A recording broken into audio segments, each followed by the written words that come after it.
Hey there, it's Ray, and welcome to the In a Nutshell series, where I try to make short summaries of games and other media. For this video, we're doing the third Fancy Pants game, Fancy Pants Adventures World 3, released in 2012. Based on personal experience, this game is the longest game in the series, excluding Super Fancy Pants Adventure. Instead of collecting trophies and obtaining pants through snail shell golf, this game lets you collect stars, do micro trials, collect messages in bottles, and complete challenges to unlock pants colors. I found the micro trials to be pretty fun, but was for some reason unable to find the misplaced cave micro trial. And then there's the Pirate Cove micro trial. It's evil! I had played the demo before the game even came out, and it was very cool and fancy. What's also very fancy is summarizing. Boring. Meme, Get out of here. Anyways, let's get to summarizing.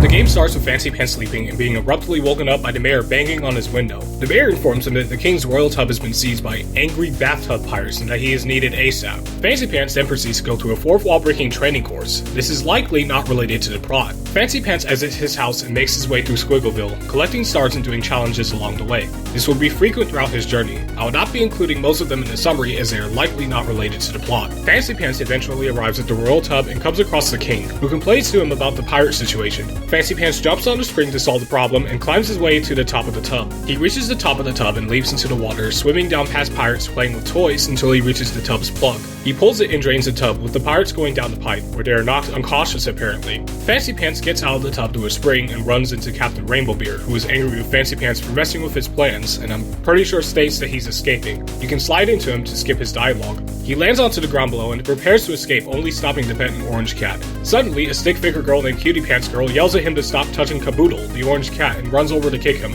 Unconscious, apparently. This impresses Captain Rainbowbeard's pirate crew, who forcefully seize her and make her the pirate captain. Fancy Pants drops down and runs towards outer Squiggleville. As Cutie Pants is being captured, she writes a message and places it in a bottle, tossing it to the ground for her big brother Fancy Pants to read. Eventually, Fancy Pants enters the canopy forest with frogs and trees galore. Going through there, he approaches a boardwalk and makes his way to Bumminett Beach, where he destroys sandcastles and beats up crabs. He stops by Goat Mountain and encounters a goat, who criticizes him. Fancy Pants successfully does a time challenge that impresses the goat. He then leaves Goat Mountain and encounters a suspiciously vague sign, which urges him to turn around and leave. Red flag. He ignores it and enters the lagoon, where he finds a pirate ship. He jumps into the ship only to find out that he cannot go any further at the moment as there is a random tower of enemies standing in the way. The enemies proceed to mock him. Fancy Pants gets out of the ship and eventually finds a door at the bottom of the lagoon. He enters it and winds up in the Pirate Cove. There he finds another message from Cutie Pants telling him that she can get back on her own. He eventually finds another door which leads to a room with a pencil sitting on a pillar, which he proceeds to cleverly snatch. The voice from above tells him to give it back when he's done and foreshadows a certain game. Fancy Pants makes his way to the top, whacking spiders and doing challenges along the way, and goes through a door, exiting the cove as a result. He re-enters the ship, whacking the tower of baddies away. He goes through yet another door and finds out the Cutie Pants Girl has turned into Meaty Pants Girl, renouncing her role as his little sister. He finds the disco room where some pirates, spiders, and a bird are sad that a disco ball is absent, therefore they totally cannot groove.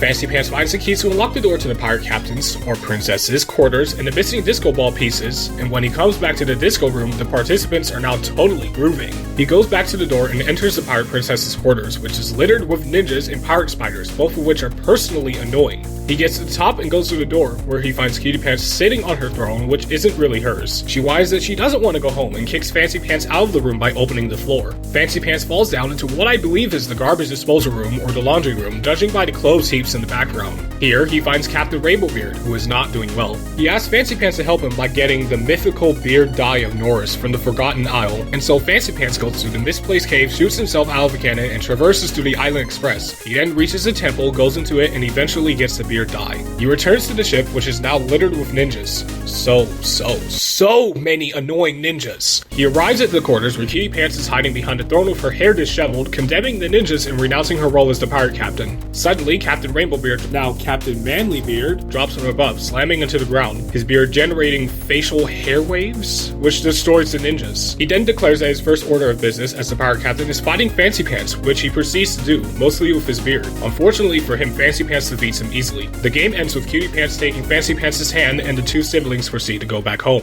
Well guys, this has been In a Nutshell. Be sure to like, subscribe, and hit that notification bell. See you next time.